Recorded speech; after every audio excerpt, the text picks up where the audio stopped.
Hello friends, welcome back to my new class. आज मैं आप लोग को रिलेशन एंड फंक्शन के आगे पढ़ाने जा रही हूँ, जो कि क्लास 12th का चैप्टर है, चैप्टर नंबर 1। ठीक है, तो आइए देखते हैं चैप्टर 1 क्या कहता है।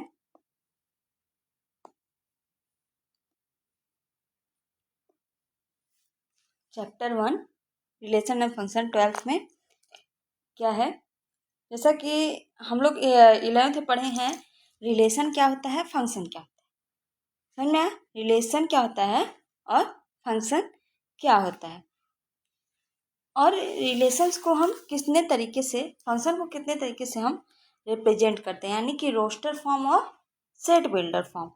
ठीक है, तो यहाँ पे देखिए, यहाँ पे हमको पढ़ना है types of relation. Types of relation. अब रिलेशन और फंक्शन के बारे में अगर अच्छे से जानना है तो मेरा प्रीवियस वीडियो जा करके देखिए, वहाँ पे सब अच्छे से समझाए हैं। आइए इस वीडियो में बताते हैं आपको टाइप्स ऑफ रिलेशन क्या होता है। टाइप्स ऑफ रिलेशन, पहले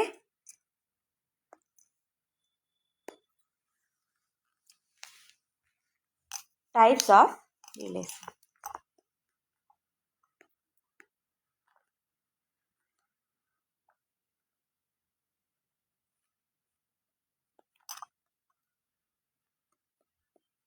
टाइप्स ऑफ रिलेशन, अब देखिए,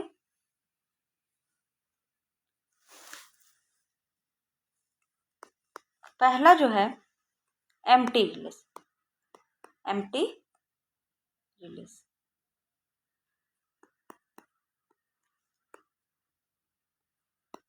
अब एम्प्टी रिलेशन क्या होता है? कोई भी रिलेशन मान लीजिए आर है। क्या है? आर। आर है,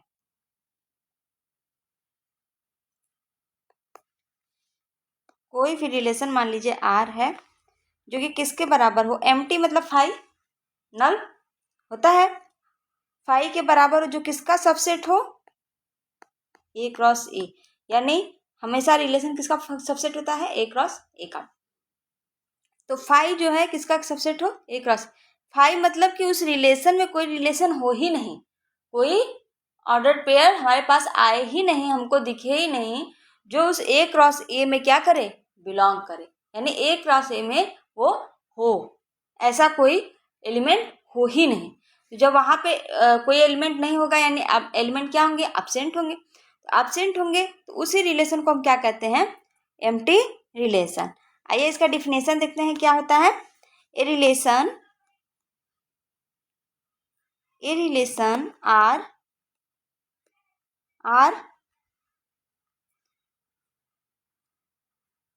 in a set A is said to be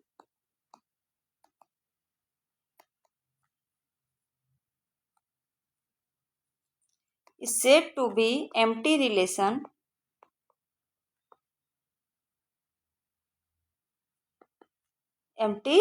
relation if no element, कोई भी एलिमेंट उसमें प्रेजेंट न हो। No element of A is related to any element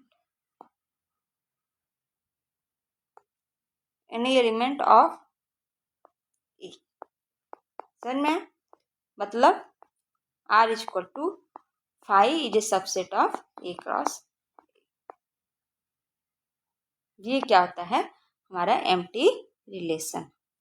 next जो रिलेशन है वो देखिए क्या है, वो है universal relation. Universal relation,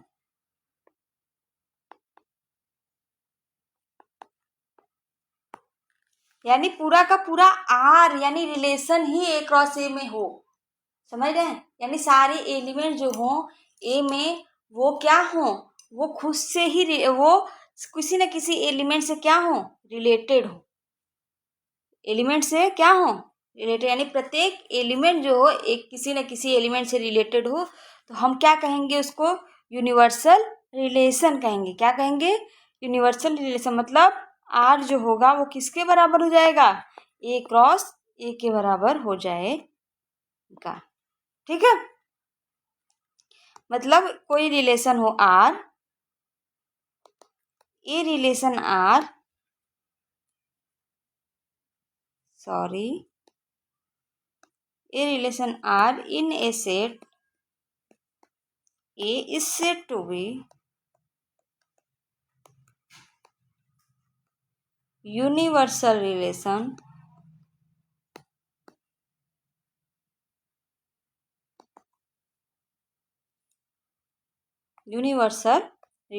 if each element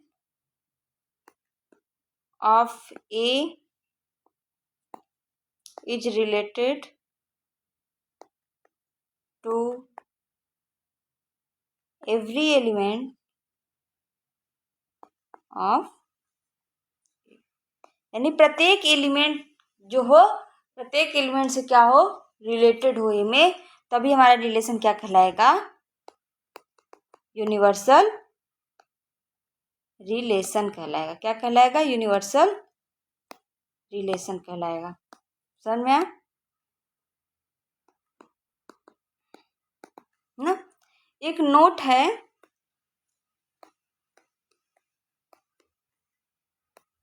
कभी कभी क्या होता है कि एम्प्टी रिलेशन और यूनिवर्सल रिलेशन दोनों क्या कहलाते हैं, कभी कभी ट्राइवियल रिलेशन कहलाते हैं। क्या कहलाते हैं, ट्राइवियल रिलेशन कहलाते हैं, यानी both the empty and universal relation is said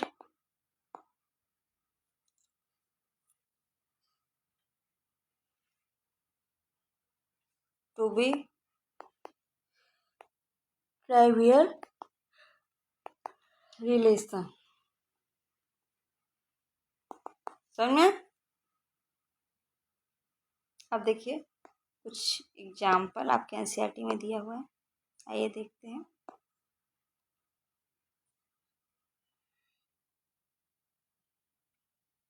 क्या है example, let A be the set of all students of boys school, यानी ए जो है क्या है, सारे स्टूडेंट्स जो बॉयज हों उनका क्या है, सेट है। So that the relation R in A given by R is equal to A B, A is the sister of B, R is the R is equal to AB and A is sister of B is empty relation and R dash is equal to AB. The difference between heights of A and B is less than 3 meters is the universal relation। क्या है वो, universal relation है, हमको बताना है। आइए देखते हैं।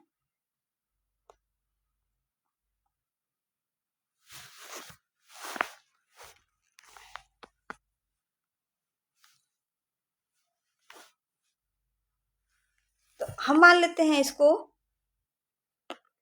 Example number 1। एग्जाम्पल नंबर 1 मान लेते हैं कि स्कूल में क्या है, पूरे के पूरे बॉयज ही हैं, यानी वो जो स्कूल है वो बॉयज स्कूल है। क्या है, बॉयज स्कूल है। तो मान लेते हैं let the school is boys school. Boys school यानी स्कूल में सारे बच्चे क्या हैं, वो बॉयज हैं। पहली चीज तो हम ये मान ली। अब देखिए जब ये स्कूल बॉयज स्कूल हो जाएगा तो इसमें कोई गर्ल्स तो होंगी नहीं, गर्ल्स तो होंगी नहीं, नहीं होंगी। तो जब कोई गर्ल्स ही नहीं होंगे तो वहाँ पर कोई किसी का सिस्टर नहीं होगा, होगा, हाँ। Then there is no girls present in school, वहाँ पे कोई गर्ल्स प्रेजेंट नहीं होंगी। ठीक है, जब कोई प्रेजेंट नहीं होंगी which implies that no students, कोई स्टूडेंट किसी का सिस्टर नहीं, sister, no student with sister of any student.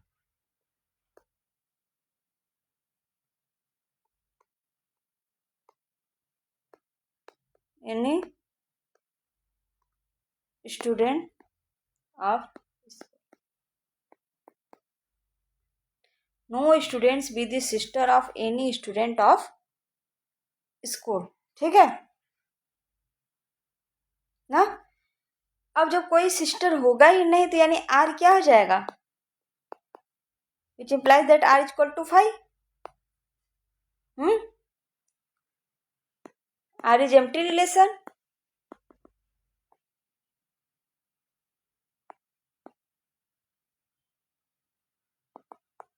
Are क्या हो जाएगा हमारा, एक एम्प्टी रिलेशन हो जाएगा कि नहीं, हो जाएगा। अब देखिए, अब इतने बड़े स्कूल में कोई ना कोई ऐसा बच्चा एक भी मिल ही जाएगा जिनका डिफरेंस क्या होगा, 3 मीटर्स हो सकता है और 3 मीटर से कम हो सकता है कि नहीं। हाँ हो सकता है। तो ये क्या हो जाएगा, यूनिवर्सल रिलेशन होगा कि नहीं, होगा होगा। तो आइए देखते हैं।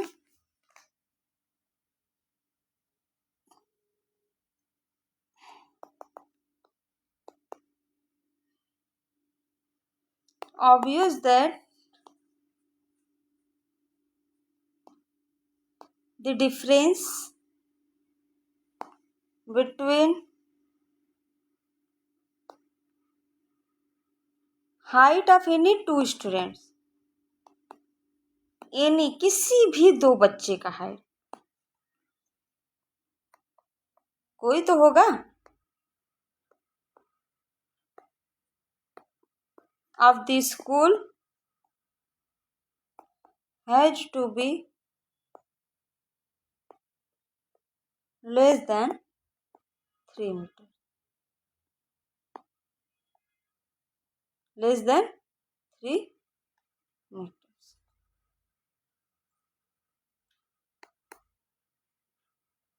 तो इसका मतलब क्या हुआ, लेस देन 3 मतलब क्या हो गया कि आर डैश जो होगा वो क्या हो जाएगा, ये के बराबर होगा, यानी क्या हो जाएगा, इट इज यूनिवर्सल रिलेशन।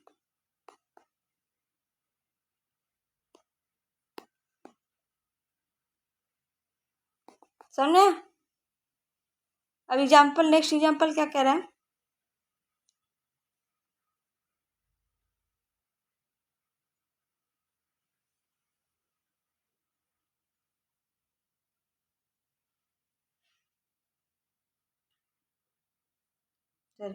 इसके बाद देखिए एक डिफिनीशन दिया हुआ है, आइए देखते हैं।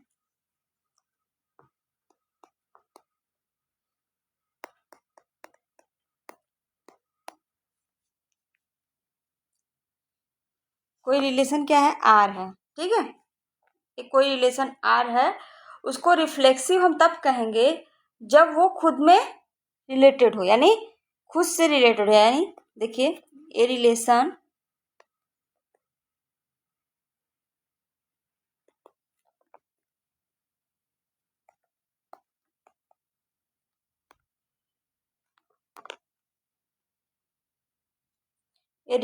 आर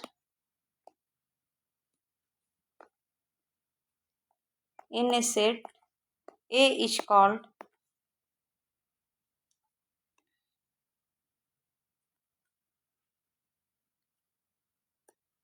reflexive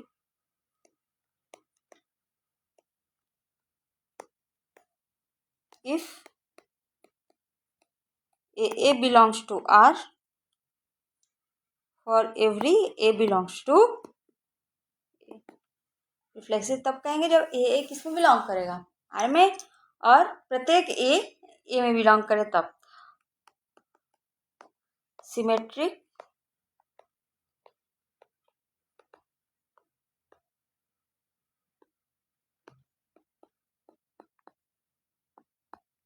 अगर दो हमारे पास एलिमेंट हो A1 और A2, ये किस में बिलोंग कर रहे हैं, आर में बिलोंग कर रहे हैं, तो ये इम्प्लाई करेंगे कि A2 और A1 भी किस में बिलोंग करें, आर में, किसमें बिलोंग करे, आर में बिलोंग करे, ठीक है।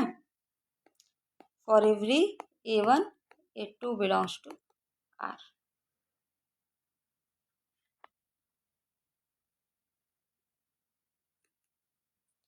थर्ड क्या कह रहे हैं, ट्रांजिटिव।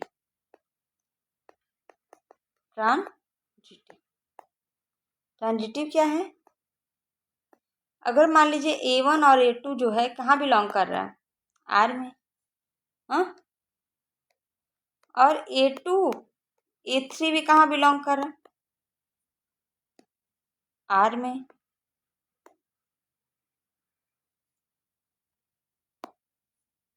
आर में, तो ये इम्प्लाई करेगा A1 A3 भी कहाँ बिलोंग करे, आर में बिलोंग करे। कहाँ बिलोंग करे, आर में बिलोंग करे। For all A1 A2 A3 belongs to, यही हमारा रिफ्लेक्सिव, सिमेट्रिक और ट्रांजिटिव रिलेशन। और जो रिलेशन ये तीनों शो करता है उसको कहते हैं इक्विवेलेंस रिलेशन। आइए देखते हैं इक्विवेलेंस रिलेशन क्या होता है।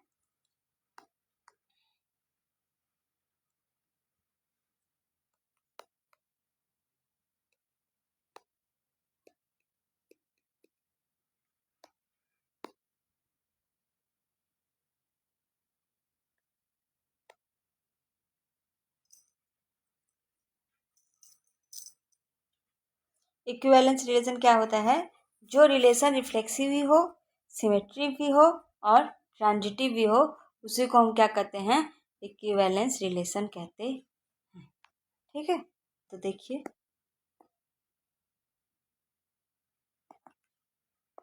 A relation R in a set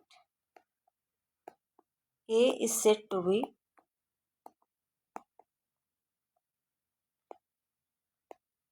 be an equivalence relation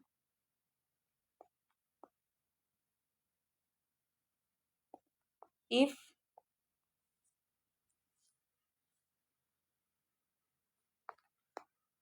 R is reflexive, symmetric and transitive, यानी दो तीनों रिलेशन शो करे तो उस रिलेशन को क्या कहते हैं, हम इक्विवेलेंस रिलेशन शो करते हैं, ठीक है।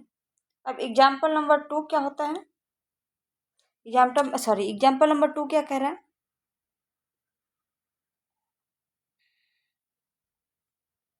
ये देखिए,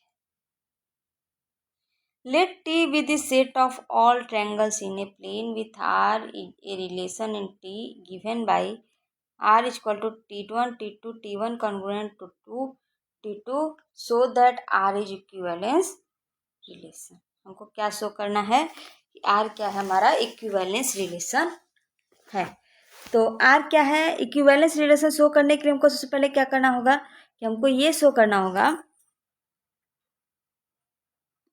देखते हैं, हमको ये शो करना होगा कि R जो है हमारा रिफ्लेक्सिव भी है, सिमेट्रिक भी है और ट्रांजिटिव भी है।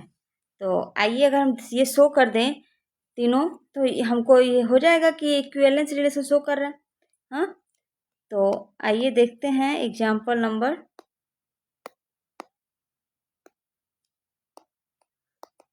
2।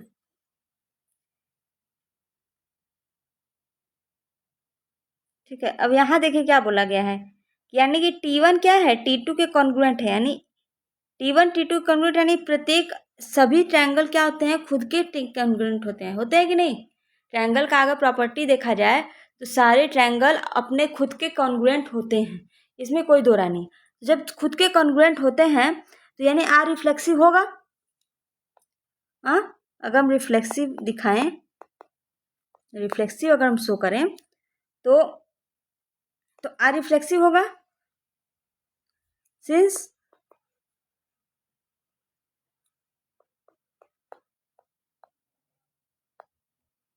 we know that by the property of triangle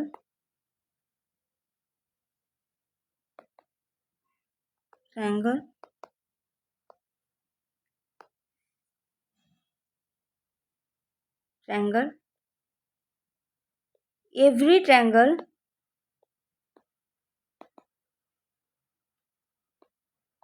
is congruent to itself. Every triangle क्या होते हैं? खुद के कॉन्ग्रुएंट होते हैं। ठीक है, तो क्या हो गया? ये रिफ्लेक्सिव हो गया। अब नेक्स्ट क्या हमको दिखाना है? सिमेट्रिक। नेक्स्ट क्या शो करना है? सिमेट्रिक शो करना है ना। तो हम मान लेते हैं हेयर T1 T2 कहाँ बिलोंग कर रहा है? आर में बिलोंग कर रहा है कि नहीं? तो यानी which implies that T1 is congruent to T2, जैसा कि क्वेश्चन में बोला गया है, कॉन्ग्रुएंट टू T2 ना। ये इम्प्लाई कर रहा है कि T2 भी T1 के कॉन्ग्रुएंट होगा। T2 is congruent to T1। हाँ, यहाँ से ये इम्प्लाई हो गया कि T2 और T1 क्या है? आर में बिलोंग कर रहा है ना। Hence R is symmetric. R क्या है? सिमेट्रिक हो गया। अब हम नेक्स्ट क्या शो कर दें? ट्रांजिटिव। अगर आर हमारा ट्रांजिटिव भी है तो यानी आर क्या है? इक्विवेलेंस रिलेशन है। तो देखिए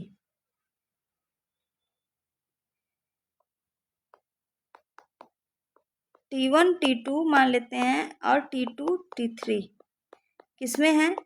आर में है। तो इसका मतलब ये हो गया कि T1 क्या हो गया? कॉन्ग्रुएंट टू T2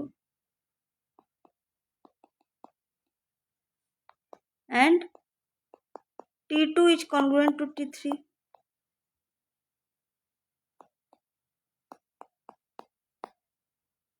हुआ कि नहीं? यानी ये इम्प्लाई किया कि T1 T3 के कॉन्ग्रुएंट हो जाएगा, क्योंकि T1 T2 के कॉन्ग्रुएंट है, T2 T3 के, तो T1 T3 के ऑलरेडी होगा, तो T1 is congruent to T3।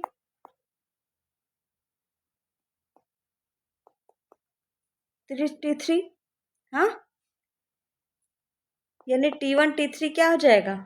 Are में बिलोंग करेगा।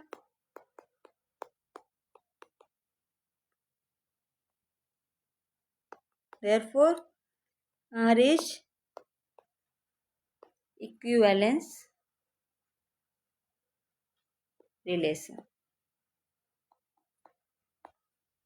ठीक, अब नेक्स्ट देखिए क्या कहता है।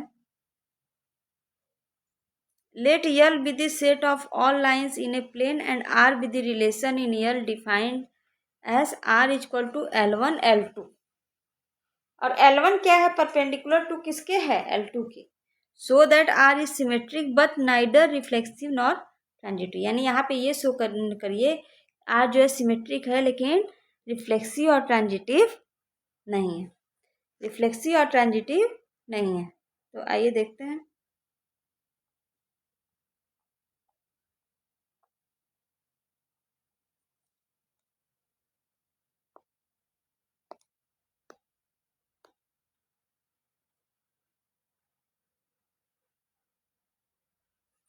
Example number 3।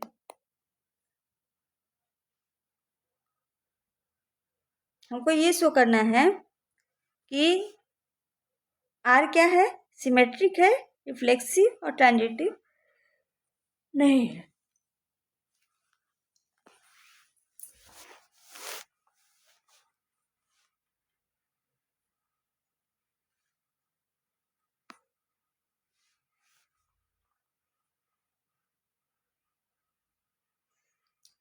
अब देखिए L क्या है? Set of all lines in a plane. Plane में सारे लाइंस का क्या है? सेट है। और R क्या है? उस पर डिफाइंड हो रहा है। ठीक है, L1 L2, L1 is perpendicular to L2, L1 is perpendicular to L2। ठीक,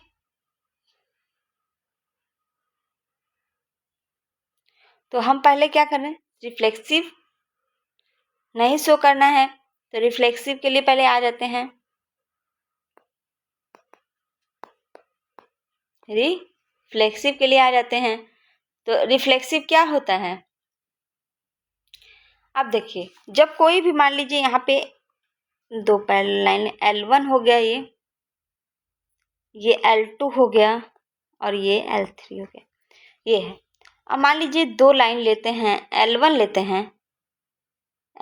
हैं ये लाइन, क्या ये खुद के परपेंडिकुलर होगा क्या? कभी नहीं होगा। या L2 ही ले लेते हैं, ये खुद के परपेंडिकुलर होगा? नहीं होगा। जब कोई भी लाइन खुद के परपेंडिकुलर नहीं हो सकता है, तो इसीलिए क्या होगा, ये रिफ्लेक्सिव नहीं होगा। समझ में आया? देखिए, here L1 cannot be perpendicular to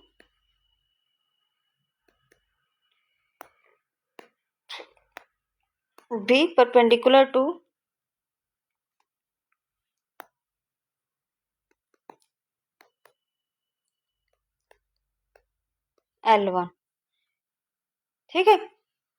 खुद के परपेंडिकुलर कोई लाइन नहीं होता है, तो इसका मतलब क्या हुआ, which implies that L1 not belongs to R। R में नहीं बिलोंग करेगा। जब R में ये बिलोंग ही नहीं करेगा, तो यह रिफ्लेक्सिव होगा क्या? Implies that R is not reflexive. R is not reflexive। अब नेक्स्ट हमको क्या शो करना है, सिमेट्रिक।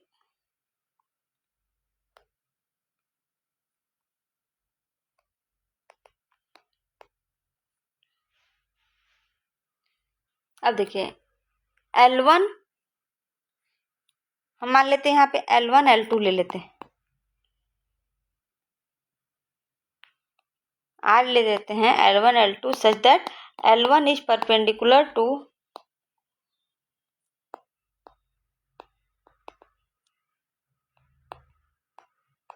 L1 किसके परपेंडिकुलर है?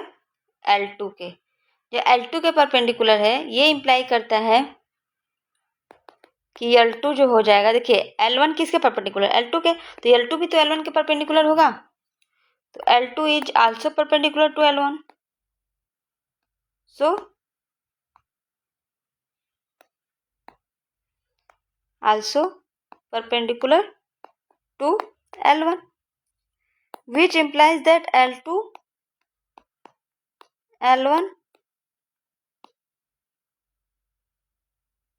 are equal to L1, which implies that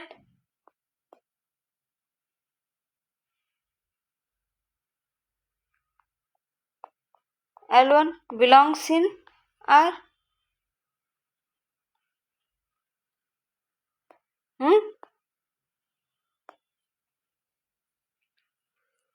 हो गया। So it is symmetric.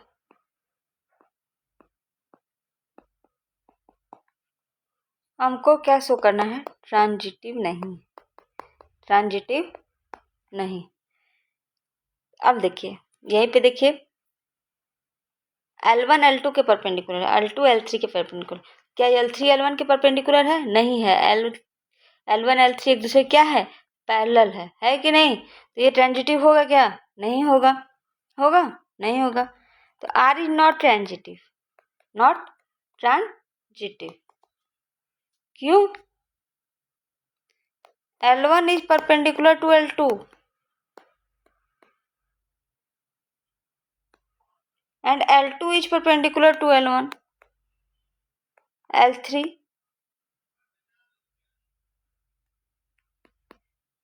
then L1 never be perpendicular to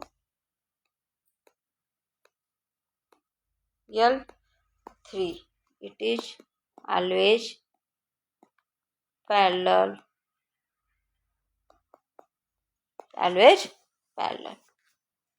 next example देखिए क्या कह रहे हैं, so that the relation R in set 1 2 3 given by R is equal to 1 1 2 2 3 3 1 2 2 3 is reflexive but neither symmetric nor transitive। ठीक है, अब देखिए यहाँ पे आर रिफ्लेक्सिव होगा, क्यों होगा? देखिए 1 1 2 2 और 3 3 ये क्या है? ये आर में लाई कर रहे हैं कि नहीं? तो इसलिए क्या होगा? रिफ्लेक्सिव होगा। अब सिमेट्रिक नहीं होगा, क्यों? क्योंकि 1 2 तो आर में बिलोंग कर रहा है, लेकिन क्या 2 1 है क्या? नहीं है, तो ये क्या हो जाएगा? सिमेट्रिक नहीं होगा। और ट्रांजिटिव भी नहीं होगा, क्यों? 1 2 बिलोंग कर रहा है, 2 3 बिलोंग कर रहा है, लेकिन 1 3 कहीं है क्या? नहीं है, तो 1 3 नहीं है, तो इसलिए ये ट्रांजिटिव भी नहीं होगा। So that the relation R in the set Z of integers given by R is equal to AB 2 divides A minus B is an equivalence relation। ठीक है, हम यहाँ क्या करेंगे? R क्या है? रिफ्लेक्सिव शो कर दें, सिमेट्रिक शो कर दें और ट्रांजिटिव शो कर दें। ठीक है, तो हमारा हो जाएगा। आइए देखते हैं।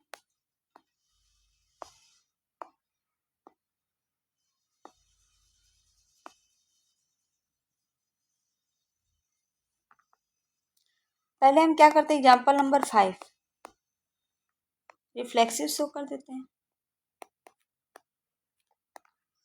रिफ्लेक्सिव शो कर देते हैं, तो हम रिफ्लेक्सिव शो करने के लिए क्या करेंगे? मान लेते हैं कि 2 क्या कर रहा है? 2 डिवाइड्स ए माइनस ए। 2 क्या होगा? ए माइनस ए यानी 0। 0 को 2 डिवाइड करेगा कि नहीं? For all a belongs to Z. तो क्या हो गया? ये रिफ्लेक्सिव हो गया कि नहीं? अब सिमेट्रिक शो कर दे।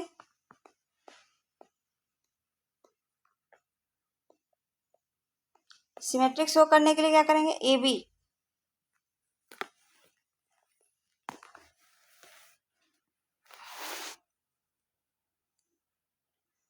अब देखिए, अगर मान लीजिए ए और B, if A B belongs to R ना, then A minus B divided by 2 ना, therefore 2 also divides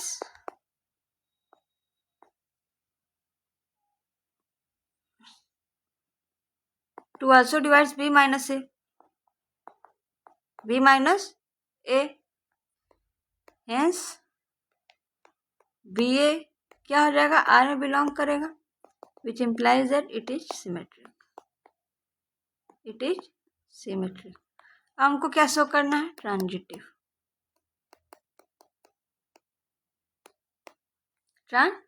शो करना है। ट्रांजिटिव के लिए मान लेते हैं कि 2 है, if A b c belongs to R. ठीक, अब a b and b minus C is divisible by 2।